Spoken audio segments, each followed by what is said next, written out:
we're gonna take it. This one's an interesting one. I'm interested to see how you feel about this one because this was one of your darlings to get into the tournament.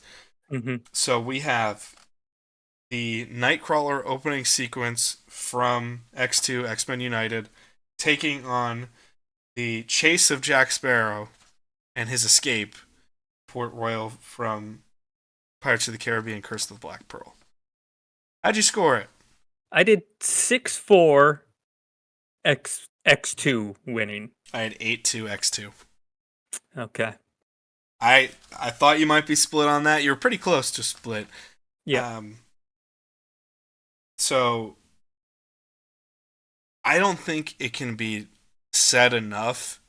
It's one of those forgotten groundbreaking moments that people don't realize how impressive that scene is in X2. Hmm.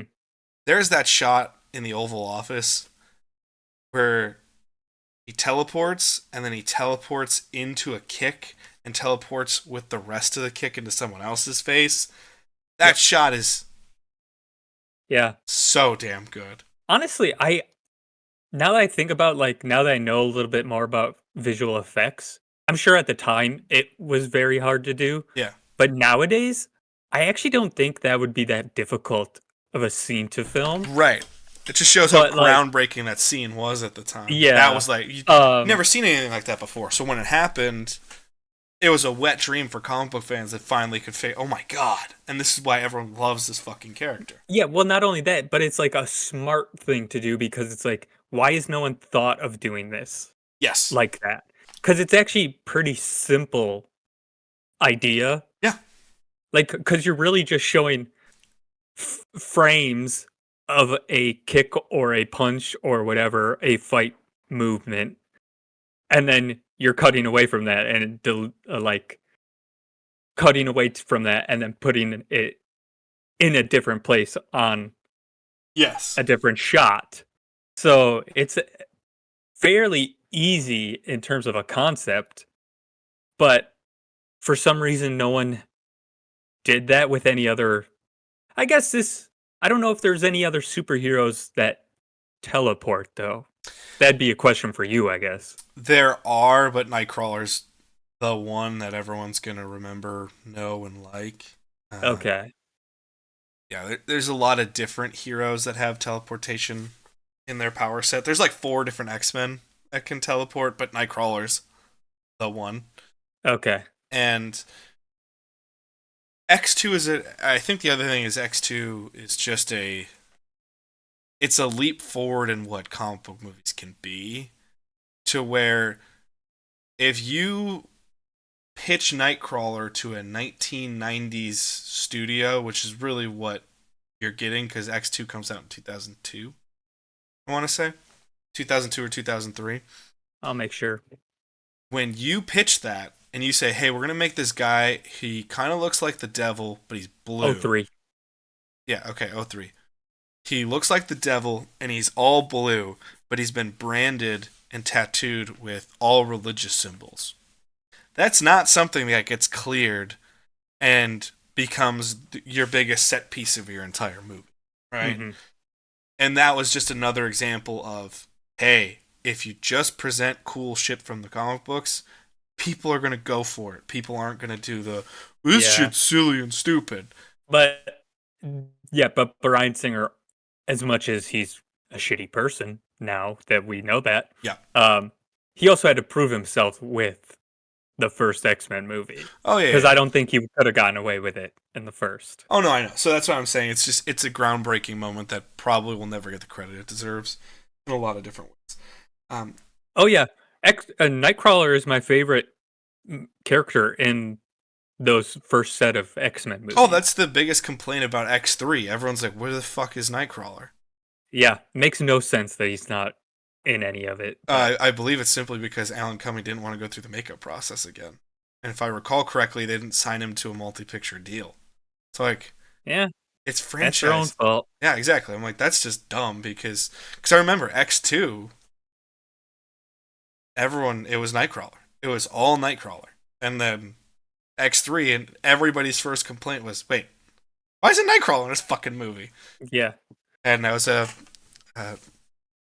things to come. Apparently, we couldn't handle two blue characters on the same fucking team. Yeah. With him and Beast, which is also fucking ridiculous, but whatever. Let's go to Curse of the Black Pearl. You scored it 6-4. I scored it 8-2. What made you lean X2? So it's nothing against pirates. Right. It says it's all about how highly I think of X2. But I just love how fun the first Pirates movie is. Yes. Like, because it's a swashbuckling adventure. Yeah, it doesn't take itself serious at all, which kind of the sequels kind of fall into that self-serious tone a little bit. Sure. Especially the third one does, where it's like tries to get a little heady in themes and stuff. Yeah. Whereas the first one is just like, we're just having fun here, people. Like we're not taking ourselves serious at all. Well, it's exactly what these. So the thing is this: I've watched a lot of Defunct Land and a couple of other theme park specific YouTube channels, and I really enjoy them. Or Expedition Theme Park's another good one. And when you learn of the Disney Imagineering process, it's not as simple as, what if we made a ride about pirates? Like, they come up with backstory and lore and real stories to their rides. Obviously, it's not the same as a full movie or book or anything like that. But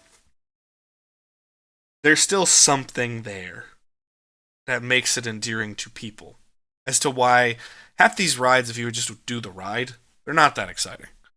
But with the theming and the experience of everything, you go and say, I want to do that again. You have that on Splash Mountain. You have that on Pirates of the Caribbean. And you have that on Haunted Mansion. And that's the thing. None of the other movies made off of Disney attraction match the tone to the ride very well. Yeah. Where they take it seriously in terms of, hey, we're making a fun movie and it can have stakes. But this is a swashbuckling adventure film. This is not... Yeah. This is not Heat. So... Yeah, and it perfect... The ride, like, I don't want to say themes, but, like, the ride perfectly lends itself to an adventure-style movie. So it's like, it fit perfectly. And then the creation of the Jack Sparrow character... Tremendous. It merged with the marriage of Johnny Depp playing him. Yeah. Like, it's great. There's a reason he was nominated for an Oscar for playing him. Like, I mean, he's damn good. Also, have you heard the rumors that they're trying to get him back again? And he might actually do it? They'll just keep bringing him back. Well, no, I think the thing is, he said in his deposition that he was never going to do it again. And part of me thinks a publicist is like, you better shut the fuck up, and you better go do another one of these so we can get past this goddamn trial. I mean, I wouldn't be surprised if whatever he does. He's a weird person. Yeah. So, I mean, also he has money problems. So, that's another factor. I don't know all of his money problems, but... Well, there was reports that he was like spending like a ridiculous amount of money on wine like every single day. And shit, like literally blowing like millions of dollars a week on stupid shit. Like, so. And that's the only. Really, it's the only franchise that he can go back to. He should be. Oh, I mean. Yeah, I was gonna say. He should be rich purely off that franchise alone. I mean, fuck, he should be rich just off of working with Tim Burton, for Christ's sakes. Like. Yeah, that's true too. And that's the only thing is when you look at it, it's Pirates or. He can go call his friend Tim. That's what he can do. He's like, I can call Tim. I'm gonna be in Tim's movie, or I can call Disney and say, "How about that Pirates sequel?" Yeah, the fight between Jack Sparrow and Will Turner. Yeah. I'd very much compare that to the Inigo Wesley fight in Princess Bride. Similar. It's like they use the landscape really well. Yeah, really fun. Like, it doesn't take itself serious at all. Yeah. Like they're using their environment well, where like they get launched up into the rafters and they're still fighting. All that's just really fun. So Yes. So I here's wish here's my biggest I thing could. on the chase I wish it sequence. wasn't going up against X2. So here's my biggest thing. Obviously, fun tone, you matched it. This scene's actually not long. Half the scene is the character set up between him and Norrington and Elizabeth. Hmm. That's what it is. And you get to know the characters all very well, which is great. The one thing, and I love the interplay is, it's really fun, but it allows for plot holes. If you pause the movie, you realize there's no plot hole, but it allows for the thought of a plot hole. When he gets up and he goes to zip line, he has a Hmm. chain and he whips the chain around. It Yep. looks the exact same as his fucking shackles. Yes. So even as a kid, I was like, wait, Yeah. Makes no sense. how do you get his shackles off? And then he slides, and then he's running, and he's running in the weird Jack Sparrow run, which is great. And as he's doing it, it's also not clear if he's still shackled. And then we find 3 minutes later when he's, sneaks into Will's shop, He's trying to get the shackles he's off. trying to get the shackles off. So it's one of those where I paused it multiple times, just being like, does he still have those shackles on? Does he still? And he does, but you can't tell that in the speed of the thing. So again, it's really fun. I probably would have scored this closer to 6.4 or 7.3 if you do not open that up to a viewer. But it's not even me bitching about that as a 32-year-old. I bitched about that as an 11-year-old when I first saw the movie. Where I just went, wait, how do you do that?